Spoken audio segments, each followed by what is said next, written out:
അസ്സലാമു അലൈക്കും വറഹ്മത്തുള്ളാഹി തആല വബറകാതുഹു. മോനെ സഫീർ, സഫീർ, ഉമ്മ വിളിച്ചു. ആ, എന്തുമ്മ? അല്ല, നീ കാണാൻ പോയെന്നല്ലാതെ മറ്റുള്ള കാര്യങ്ങളിലേക്കൊന്നും നമ്മൾ കടന്നിട്ടില്ലല്ലോ. പിന്നെ ജസീറും തിരക്ക് കൂട്ടുന്നുണ്ട്. പെട്ടെന്ന് നിൻ്റെ വിവാഹം നടത്തണമെന്നാണ് അവൻ പറയുന്നത്. ഉമ്മ, അത് എന്തടാ നിനക്കൊരു മനംമാറ്റം? ഒന്നുമില്ല ഉമ്മ. ഉമ്മ എൻ്റെ ഇഷ്ടങ്ങൾ ചോദിച്ചിട്ടാണോ ഈ ഒരു വിവാഹത്തിന് വേണ്ടി തയ്യാറായത്? എടാ ചിലക്കണ്ട, അങ്ങോട്ട് പറയുന്നത് കേട്ടാൽ മതി, അല്ലാതെ ഇങ്ങോട്ട് പറയാൻ മാത്രം നീ വളർന്നിട്ടില്ല, മനസ്സിലായല്ലോ? ഉമ്മ, ഇത് വിവാഹമാണ്, എൻ്റെ കൂടി സമ്മതം ചോദിക്കൽ അനിവാര്യമാണ്.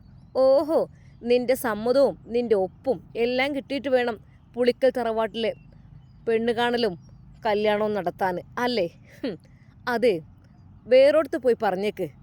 പിന്നെ ഇവിടെ ചില കാര്യങ്ങൾ നടത്തണമെന്നുണ്ടെങ്കിൽ അത് എൻ്റെ തീരുമാനമാണ്, അതിൽ ഒരു മാറ്റവും ഇല്ല. ഉമ്മ, നിങ്ങളെ തീരുമാനം മാത്രമല്ല, അതെ, അത് ഇക്കാക്ക ജസീറിൻ്റെ കൂടി തീരുമാനമായിരിക്കും. ഓഹോ, പറഞ്ഞ് നീ എനിക്കെതിരെ പറയാൻ തുടങ്ങി അല്ലേ? എന്തിനു വേണ്ടിയിട്ട്? നിക്കാഹ് കല്യാണമൊക്കെ ഉറപ്പിച്ചപ്പോഴേക്കും നിൻ്റെ സ്വഭാവം ഇങ്ങനെ. അപ്പോൾ കല്യാണം കഴിഞ്ഞാൽ എത്രമാത്രം മോശമായിരിക്കും നിൻ്റെ സ്വഭാവം? ഇതാണ് പറഞ്ഞത്, മക്കള് വെറും മരവാഴകളാണ് നിങ്ങൾ, അല്ലാതെ. ഉമ്മ, നിങ്ങൾ അല്പം മാന്യമായി. എന്ത് മാന്യതയാടോ? എന്താ ഈ വീട്ടിലെ കല്യാണം നിശ്ചയിക്കേണ്ടതും അതിനെക്കുറിച്ച് പറയേണ്ടതും അത് ഞാനാണ് തീരുമാനിക്കേണ്ടത്, അല്ലാതെ നിങ്ങൾക്കതിൽ ഇടപെടേണ്ട ഒരു ആവശ്യമില്ല. ഉമ്മ, കല്യാണം കഴിക്കുന്നത് ഉമ്മയാണെങ്കിൽ ഓക്കെ. എടാ, നീ എന്താ പറഞ്ഞത്? അല്ല, കല്യാണം കഴിക്കുന്നത് ഞാനല്ലേ ഉമ്മ. എൻ്റെ മനസ്സിൻ്റെ ഇഷ്ടങ്ങളും കുറച്ചുങ്ങൾ നോക്കേണ്ടേ? സഫീർ, മതിയായി എനിക്ക്. നീ ഈജിപ്തിൽ പോയി പഠിച്ചത് ഇതൊക്കെയാണെന്ന് മനസ്സിലായി. പെറ്റ തള്ളിയവരോട് തർക്കുത്തരം പറയണമെന്നും ഒക്കെ അല്ലേ? നിന്നേക്ക് ചാട്ടവാട്ടടിക്കാൻ ആളില്ലാഞ്ഞിട്ടാണ്. പിന്നെ അവൻ എന്നെ ചോദ്യം ചെയ്യാൻ വന്നിരിക്കുന്നു. ഉമ്മ, ഞാനല്ലല്ലോ ചോദ്യം ചെയ്തത്, നിങ്ങളല്ലേ പറഞ്ഞത്. കല്യാണത്തിൻ്റെ കാര്യം, നിക്കാഹിൻ്റെ കാര്യം, നിങ്ങളുടെ ഇഷ്ടത്തിന് ഞാൻ പെണ്ണ് കാണാൻ നിങ്ങളുടെ കൂടെ വന്നു. അതും എൻ്റെ വയസ്സിന് മൂത്ത ആ ഇത്തയെ വിവാഹം കഴിക്കുന്നത് എനിക്ക് ആലോചിക്കാൻ കൂടി കഴിയണില്ലമ്മ. എന്താ നിങ്ങൾ ഉദ്ദേശിക്കുന്നത്? എൻ്റെ ഇത്താത്തിയാണോ എനിക്ക് മണവാട്ടിയായി? പിന്നെ ആരുടെ വേണ്ടത്? ആരാ നിൻ്റെ മനസ്സിലുള്ളത്? അവളെ കൊണ്ടുവരേണ്ടി വരും അല്ലേ നിനക്ക്? എൻ്റെ പട്ടി സമ്മതിക്കും, അല്ലാതെ ഞാൻ സമ്മതിച്ചിട്ട് നിനക്ക് അവളെങ്ങോട്ട്? ആരടാ നിൻ്റെ മനസ്സിൽ വിഷം കുത്തി കയറ്റിയത്? എനിക്ക് അവളെ ഒന്ന് കാണണമല്ലോ. അവളെങ്ങനെ ഇങ്ങോട്ട് കയറ്റിയിട്ടുണ്ടെങ്കിൽ കാണിച്ചു തരാം. കാല് ഞാൻ വെട്ടും എന്ന് പറഞ്ഞത് പ്രാവർത്തികമാക്കുക തന്നെ ചെയ്യും. കൊല്ലാൻ വരെ നിൻ്റെ ഏട്ടന് മടിയില്ല ആരെയും. അവനെങ്ങി ഏൽപ്പിച്ചാൽ മതി. ഉമ്മ, കൊല്ലണമെങ്കിൽ എന്നെ കൊന്നോളൂ, വേറുള്ളവരെ മേത്തുക്കിടണ്ട. എന്തിനാ വെറുതെ പാവങ്ങൾ എൻ്റെ മകനെ മയക്കിയെടുത്തിട്ട് ഇപ്പോൾ അവളെ കൊല്ലരുതെന്ന് പറയല്ലേ? പിന്നെ ആരെടാ ഞാൻ കൊല്ലേണ്ടത്? പറ. അതേ, ഒരു കാര്യമുണ്ട്. ഇവിടെ ഈ പുളിക്കൽ തറവാട്ടിലേ ഞാൻ പറഞ്ഞതിനെതിരായിട്ട് ഇവിടെ ആരും പ്രവർത്തിക്കാറില്ല. പ്രവർത്തിച്ചാൽ തന്നെ നിനക്കറിയാലോ, നിൻ്റെ ജ്യേഷ്ഠൻ്റെ സ്ഥിതിഗതികൾ അറിയാലോ. വേലക്കാരിയുമായി പ്രണയത്തിലായി, അതെ, വേലക്കാരിയുടെ മകളുമായി. എന്നിട്ട് എന്തൊക്കെ ഇവിടെ നടന്നു? ഗർഭിണി വരെ ആയി തീർന്നു. പിന്നെ ഞാൻ സമ്മതിച്ചില്ല. പിന്നെ ഇവിടെ നിർത്തില്ല. ആ നിമിഷം തള്ളയും മകളെ ഞാൻ ഇറക്കി വിട്ടിട്ടുണ്ട്. ആർക്കെങ്കിലും കണ്ടുപിടിക്കാനായോ? ഇല്ല, അവരെ കാണൂലേ നീ? ഉമ്മ, ഞാൻ കണ്ടിട്ടുണ്ട് അവരെ. അവർ സുരക്ഷിതരാണ്. ഉമ്മയുടെ പേരക്കുട്ടിയും അവിടെ വളരുന്നുണ്ട്. അതെ, ആ ഒരു തെരുവിൽ കഴിയുന്നുണ്ടവർ. പുളിക്കൽ തറവാട്ടിലെ പേരക്കുട്ടിയാണ് അവിടെ കഴിയുന്നത്. എടാ, നീ ഇതൊക്കെ എൻ്റെ മുമ്പിൽ വന്ന് പറയാൻ നിനക്ക് എങ്ങനെ ധൈര്യം വന്നു? ഇറങ്ങിപ്പോടാ എൻ്റെ മുമ്പിൽ നിന്ന്. അത് ഉമ്മ, നിങ്ങൾ പറഞ്ഞില്ലേ കാണില്ലാന്ന്. അതെ, ഒരിക്കലും അവർ തറവാട്ടിലേക്ക് കയറില്ല. അവരെ ഇറക്കി വിട്ടിട്ടുണ്ട്. എന്നാൽ ഉമ്മ, എന്തിനേയും നിങ്ങൾ ചെയ്തിത്ര പാപമായിപ്പോയി. ഗർഭിണിയായ ഒരു പെണ്ണിനെ ഈ വീട്ടിൽ നിന്ന് ഇറക്കി വിട്ടു നിങ്ങളല്ലേ? അവൾ ഉമ്മയെയും. എൻ്റെ ഉമ്മാൻ്റെ മോൻ ചെയ്ത കുറ്റത്തിന് അവരെ നിങ്ങൾ ശിക്ഷിച്ചു. കുറ്റത്തിന് ശിക്ഷിച്ചു. അവളെ തടിയും കുലുക്കി ഇതിലങ്ങോട്ട് നടന്നു കഴിഞ്ഞാൽ ആരായാലും വീണു പോവും. ഉമ്മ, അത് ആ പെണ്ണിൻ്റെ സ്വാഭാവികമായ തടിയാണ്, അല്ലാതെ ഒരിക്കൽ പോലും അത് വെച്ചുകെട്ടും ഒന്നുമല്ലല്ലോ. അതിനെന്താ? ആണുങ്ങളെ മുമ്പ് കൂടെ വിടണോ അങ്ങനെ നടക്കൽ? ഉമ്മ, അവർ ഈ വീട്ടിൽ ജോലി ചെയ്യുന്നവരാണ്. ആരും കണ്ടാൽ നോക്കിപ്പോകുന്ന സൗന്ദര്യമാണ് ആമിനയ്ക്കും അവരുടെ മകൾക്കുമുള്ളത്. ഉമ്മ തന്നെയാണ് അവർക്ക് ചാൻസ് കൊടുത്തതോ. പക്ഷേ ജസീർ നിയന്ത്രിക്കണമായിരുന്നു. അവളെ പറ്റി പറഞ്ഞു കൂടി അവളെ പല തവണകളായി ഉമ്മ ഞാൻ ഒന്നും പറയുന്നില്ല, ഗർഭിണിയാക്കി ലാസ്റ്റ് ഇറക്കി വിട്ടു. ഉമ്മ, അത് ചെറ്റത്തരല്ലേ? നിങ്ങളുടെ പൊന്നു മോന്, നിങ്ങൾക്ക് ഏറ്റവും ഇഷ്ടപ്പെട്ട മോനാണല്ലോ ജസീർ. അവനെ കൊണ്ടങ്ങോട്ട് കല്യാണം കഴിപ്പിച്ച് കൊടുക്കേണ്ടതായിരുന്നില്ലേ? ഇപ്പോഴിതാ ഈ പുളിക്കൽ തറവാട്ടിലെ കുട്ടിയെ തെരുവിൽ കഴിയുന്നുണ്ട്. ആളുകൾ ആരും അറിഞ്ഞിട്ടില്ല. അറിഞ്ഞു കഴിഞ്ഞാൽ വലിയ മോശമാണത്. പാവപ്പെട്ട ഒരു കുടുംബമാണ് അവിടെ താമസിക്കുന്നത്. ഈ വീട്ടിൽ രാജകുമാരിയെ പോലെ വളരേണ്ട കുഞ്ഞ് ജസീറിൻ്റെ കുഞ്ഞാണ്. അതെ, അവിടെ ഒരു കുഞ്ഞ്, ഒരു പെൺകുട്ടിയുണ്ട്. അതിനെ ഉമ്മ, നമ്മൾ ചെയ്യുന്നത് തികച്ചും തെറ്റായ കാര്യമാണ്. ആ കുട്ടി ഇവിടുത്തെ കൂടി അവകാശിയാണ്. എന്നിട്ടിപ്പോൾ അവരെ തെരുവിലാണ് ജീവിക്കുന്നത്. വെയിലും മഴയും മഞ്ഞും കൊണ്ട് അവർ വളരെയധികം പട്ടിണിയുടെ രൂപത്തിലാണ് കഴിയുന്നത്. ഉമ്മ, ഇത് ചെയ്യുന്നത് ശരിയാണോ? നിങ്ങൾ ചെയ്യുന്നത് നീതിയാണോ? ഇറങ്ങിപ്പോടാ എൻ്റെ മുമ്പിൽ നിന്ന്. അനാവശ്യം പറയാതെ. ഈ തറവാട്ടിൽ ആരെങ്കിലും തെറ്റ് ചെയ്തിട്ടുണ്ടെങ്കിൽ ആ ശിക്ഷ അതിനുള്ള ശിക്ഷ മരിക്കുവോളം ഞാൻ കൊടുത്തിരിക്കും. അവരനുഭവിക്കട്ടെ. എന്തിനു വേണ്ടിയിട്ടാണ് എൻ്റെ മകൻ്റെ അടുത്ത് അവൾ വന്നത്? ഉമ്മ, അതൊരിക്കലും ആവില്ല. അത് ജസീർ, എനിക്കറിയാം എൻ്റെ ജ്യേഷ്ഠൻ ജസീറിനെ. അവൻ ഒരു പെണ്ണിനെയല്ല, മറ്റു പല പെണ്ണുങ്ങളായിട്ടും പല ബന്ധമുള്ള ആളാണ്. എന്നാൽ പാവം ആ പെൺകുട്ടിയെ ചതിച്ചതാണ്. ഉമ്മ, അതൊന്നും പടച്ചോൻ പൊറുക്കൂലമ്മ. അവരെ കൂട്ടിക്കൊണ്ടുവരണം, ഈ തറവാട്ടിൽ നിർത്തണം. അതാണ് വേണ്ടത്. പോടാ, നിനക്കും കെട്ടിക്കൂടെ അവളെ അത്രതുണ്ടെങ്കിൽ? ഉമ്മ, നിങ്ങൾ വേണ്ടാത്തൊന്നും പറയണ്ട. ഞാൻ കാര്യം പറഞ്ഞു. ശരിക്കും ഇവിടെ കഴിയേണ്ടവരല്ലേ? അവർ തെരുവിൽ കഴിയാണ്. ജസീർ, എന്താ അവനിങ്ങനെ? എടാ, നീ എന്നെ നിൻ്റെ ജ്യേഷ്ഠനെ പഠിപ്പിക്കേണ്ട ആവശ്യമില്ല. ഞങ്ങൾക്ക് നല്ലോണം എല്ലാം അറിയാം. മനസ്സിലായല്ലോ? നീ നൂർജഹാനെ വേഗം കെട്ടി കെട്ടിക്കൊണ്ടുവാ, എന്നിട്ട് ബാക്കി പറയാം. ഉമ്മ, ഞാൻ പറഞ്ഞിട്ടുണ്ട് എനിക്കൊരിക്കലും അതിന് താല്പര്യമില്ല എന്ന്. എനിക്കൊരിക്കലും ഒട്ടും താല്പര്യമില്ല അതിന്. നിങ്ങൾ എന്നെ നിർബന്ധിക്കരുത്. എടാ, ഈ കുടുംബത്തിൻ്റെ മാനം നീ നശിപ്പിക്കുമല്ലടാ. ഞമ്മളും അവരും തമ്മിൽ വലിയ തറവാട്ടുകാരാണ്. ഒരു പടി മുമ്പിൽ അവർ നിൽക്കണമെന്ന് ആഗ്രഹിക്കുമ്പോഴാണ് ഞാൻ ഇങ്ങനൊരു പ്ലാനിങ് ചെയ്തത്, നൂർജഹാനെ ഇങ്ങോട്ട് കെട്ടിക്കൊണ്ടുവരണം എന്നുള്ളത്. കാരണം നമ്മളെ വീട് ആണ് ഒന്നുകൂടെ മുൻപന്തിയിൽ നിൽക്കേണ്ടത്, അല്ലാതെ അവരുടേതല്ല. ശരിയാണ്, എൻ്റെ ആങ്ങളുടെ മോള് തന്നെയാണ്. ആങ്ങളെ നാത്തൂന് പറഞ്ഞിട്ട് കാര്യമില്ല. അഹങ്കാരത്തിന് അവർക്ക് ഒട്ടും കുറവില്ല. അതുകൊണ്ട് തന്നെ അവിടുത്തെ മകളെ ഇങ്ങോട്ട് കൊണ്ടുവരണം, അതെൻ്റെ വാശിയാണ്. എന്നിട്ട് അവളെ ഇവിടെ നിർത്തിയിട്ട് എനിക്കും കുറച്ച് കാര്യങ്ങൾ ചെയ്യിക്കാനുണ്ട്. അവർ കുറച്ച് ഗ്ലാമറുള്ളവരും അഹങ്കാരികളും പണം കുറച്ച് നമ്മളെക്കാളും കൂടുതലുള്ളവരും എന്നുള്ള ഒരു അഹങ്കാരമുണ്ട്. അതൊക്കെ ഒന്ന് തകർക്കുകയും വേണം. എന്താ? ഓഹോ ഉമ്മ, അപ്പം ഈ വിവാഹവും നിങ്ങൾക്ക് പക പോക്കാനാണല്ലേ എൻ്റെ മേൽ കെട്ടിവെക്കുന്നത്?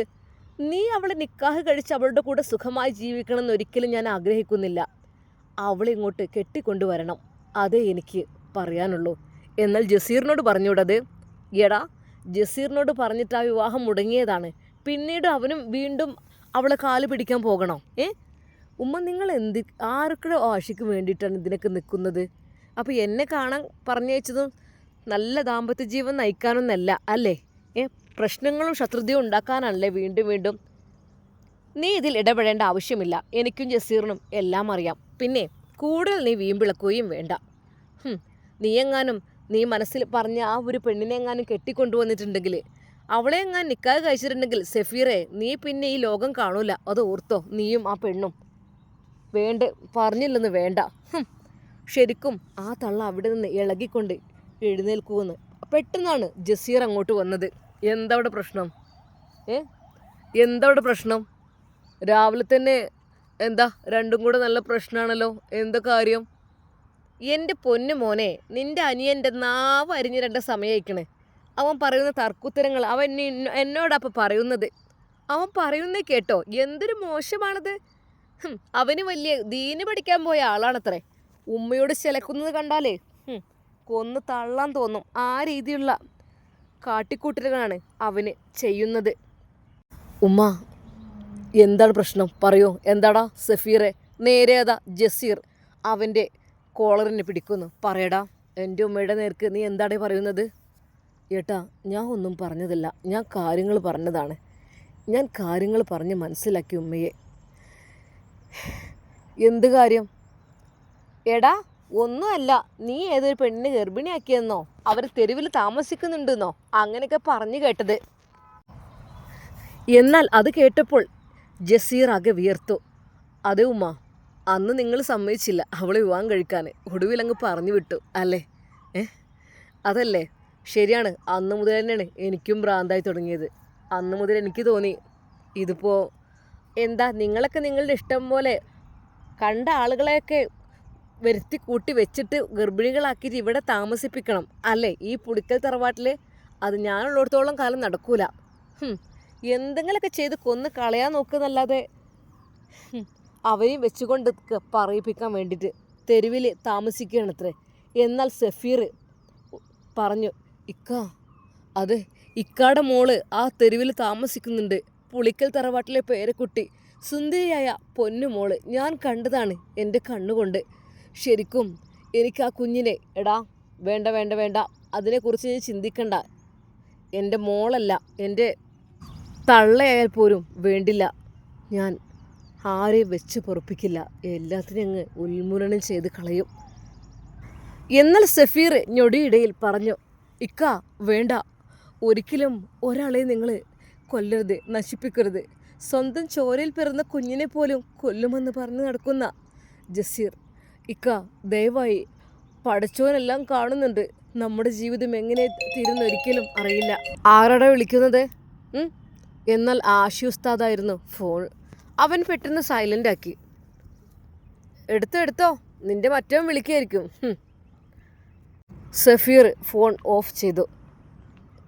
സഫീർ, നീ വേണ്ടാത്ത കാര്യങ്ങളിൽ ഇടപെടേണ്ട ആവശ്യമില്ല. അവിടെ കുഞ്ഞുണ്ടെന്നോ കൊച്ചുണ്ടെന്നോ എന്തൊക്കെ പറഞ്ഞിട്ട് അത് എൻ്റെ പേരിലിടാൻ നിൽക്കണ്ട. അതൊരിക്കലും എൻ്റെ കുഞ്ഞല്ല. ശരിക്കും സഫീർ ഞെട്ടിപ്പോയി. റബ്ബേ, സ്വന്തം രക്തത്തിൽ പിറന്ന കുഞ്ഞിനെ പോലും തൻ്റെ കുഞ്ഞല്ലെന്ന് പറയാൻ എൻ്റെ ജ്യേഷ്ഠൻ എങ്ങനെ മനസ്സ് വന്നു? സഫീർ വേദനയോടെ നോക്കി. എന്താണ് നോക്കുന്നത്? ഉമ്മ പറഞ്ഞു, അവൻ അവൻ്റെ കാര്യം എന്താ വെച്ചാൽ തീരുമാനിക്കും. കണ്ടോ, അവൻ എൻ്റെ മോനാണ്, എൻ്റെ ഇഷ്ടത്തിന് അവൻ നിൽക്കുള്ളൂ. ഇപ്പം കണ്ടില്ലേ, അവൻ പറഞ്ഞത് എൻ്റെ കുഞ്ഞല്ല എന്നാണ്. അങ്ങനെയാണ് വേണ്ടത്, അല്ലാതെ നിൻ്റെ പോലെ അങ്ങനെ ന്യായീകരിക്കാൻ നിൽക്കുകയല്ല വേണ്ടത്. നിന്നെയൊക്കെ തീറ്റിപ്പോറ്റ് ഉണ്ടാക്കി പെറ്റ് വളർത്തിണ്ടാക്കി എന്നെ വേണം പറയാൻ. ഉമ്മ, എല്ലാം അള്ളാഹു കാണുന്നുണ്ട്, നമ്മൾ എന്ത് അക്രമങ്ങൾ ചെയ്താലും. ഉമ്മ, ഒരിക്കലും അത് പടച്ചോൻ പൊറുക്കൂല. നിന്നെ ഒരു പടച്ചോനും, കുറേ നേരമായി നീ തുടങ്ങിയിട്ട് പടച്ചോന് എന്ന് പറഞ്ഞിട്ട്. എന്നാൽ സഫീറിന് അത് വല്ലാത്തൊരു ഇടങ്ങാറുള്ള കാഴ്ചയായിരുന്നു. അതെ, ആ തെരുവിൽ ആ കൊച്ചു കുടിലിൽ കഴിയുന്ന സുന്ദരിയായ ഒരു പൊന്നു മോളുണ്ട്. അതെ, അതെൻ്റെ ജസീറിൻ്റെ കുഞ്ഞാണെന്ന് അവൾക്ക് നന്നായിട്ട് അറിയാമായിരുന്നു. പക്ഷേ ഇവരൊരിക്കലും അത് സമ്മതിച്ചു തരുന്നില്ല, ഒരിക്കൽ പോലും. ആമിന താത്തയുടെ പൊന്നുമോൾ ആയിഷ, അതെ, അവൾ പ്രസവിച്ച ആ ഒരു സുന്ദരി കുഞ്ഞ്, ആ കുഞ്ഞ് എൻ്റെ ജസീറിൻ്റെ കുഞ്ഞാണ്. പക്ഷേ പുളിക്കൽ തറവാട്ടിൽ നിന്ന് ഗർഭിണിയായപ്പോഴേ അവരെ ഇറക്കി വിട്ടതാണ്. അത് സഫീറിന് നന്നായിട്ടറിയാം. പഠിച്ചോനെ, ഈ തറവാട്ടിൽ നടക്കുന്നത് മുഴുവൻ അനാശ്വാസ പ്രവർത്തനങ്ങളാണ്. അതെ, ഒന്നുമില്ലെങ്കിൽ ജസീറിന് അവരെ ഒന്ന് സ്വീകരിച്ചിരുന്നെങ്കിൽ. അവർക്ക് എന്താ ഒരു കുറവ്? ശരിയാണ്, പണമില്ല, തറവാടില്ല, വലിയ ബംഗ്ലാവില്ല, അതുമാത്രമേ ഉള്ളൂ അവർക്ക് കുറവ്. ബാക്കി സൗന്ദര്യത്തിനോ ദീനിനോ കുറവില്ല. പഠിച്ചോനെ, എന്നിട്ട് എന്തിനു വേണ്ടിയിട്ടാണ് ഇവരിങ്ങനെയൊക്കെ? സത്യം പറഞ്ഞാൽ സഫീറിൻ്റെ മനസ്സിൽ എന്തൊക്കെയോ ചിന്തകൾ വന്നു. റബ്ബേ, ഇവരൊക്കെ ഇങ്ങനെയായി തീർന്നാൽ എങ്ങനെ ഇവരുടെ കൂടെ ജീവിക്കും?